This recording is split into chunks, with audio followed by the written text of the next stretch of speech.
ఈ సిటీ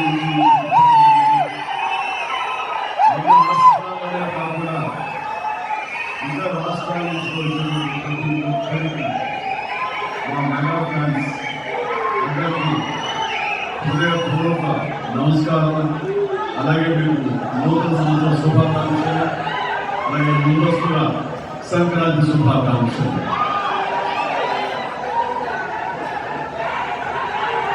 ఇంకా నా మిత్రుడు, సోదర సమానుడు, అత్యంత ఆప్తుడు వెక్కి ఆయనతో చేయటం అన్నది నాకు చాలా ఎక్సైటింగ్ ఉంది. దాని గురించి తర్వాత మాట్లాడతాను. ముందుగా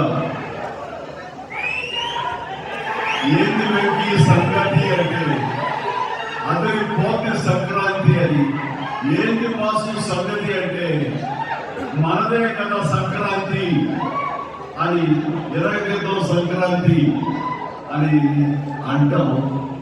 ఇక్కడ ఈ సందర్భంగా ప్రత్యేకించి మనదే కదా సంక్రాంతి, 29వ సంక్రాంతి అనేది కేవలం మన శంకర వరప్రసాద్ గారిదే కాదు. ఈ సంక్రాంతి మొత్తం మన తెలుగు పరిశ్రమలు అవ్వాలని మనస్ఫూర్తిగా కోరుకుంటున్నాను.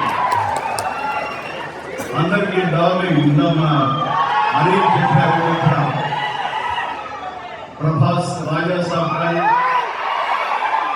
అన్నయ్య అంటూ ఆప్యాయంగా పిలిచే నా తమ్ముడు రవితేజ సినిమా కానీ, అలాగే మా ఇంట్లో సరదాగా తిరుగుతూ చిన్నప్పటి నుంచి పెరిగినటువంటి సర్వానంద్ నారాయణ ధర్మ మురారి కానీ, నాకు గురువుగా నన్ను భావిస్తూ నా శిష్యుడిగా ఉన్న నవీన్ పోన్శెట్టి, వీళ్ళందరి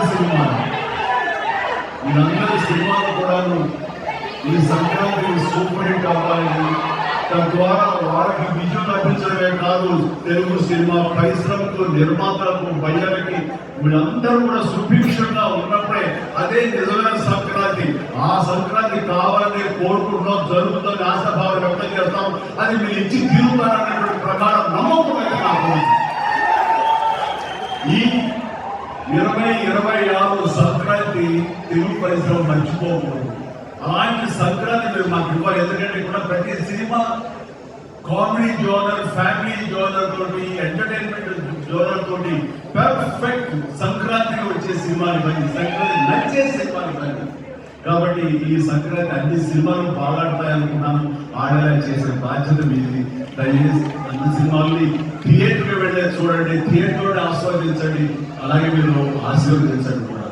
బాబాయ్ ఇక పక్కన పెడితే చాలా కాలం క్రితం మా దర్శకేంద్రుడు ఆంధ్రలో ఎప్పుడో మాట్లాడుతుండేవారు, బాబాయ్ నీకు అనిల్ రావుపూడి సినిమా ఎందుకు చూసావు తెలియదు కానీ అతని కామెడీ టైమింగ్ కానివ్వండి, అతను హుషారు కానివ్వండి చూస్తుంటే నాకు మళ్ళీ మీతోటి అతను చేయగలిగితే ఆ ఇద్దరి కాంబినేషన్ లో వచ్చేటటువంటి సినిమా అసలు వేరే లెవెల్లో ఉంటుంది.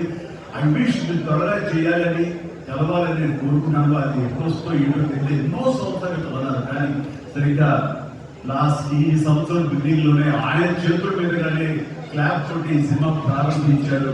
అది ఆయన మనసులో మాట పెద్ద సూపర్ హిట్ అవ్వాలని చెప్పేసి. ఎందుకంటే ఆయన కామెడీ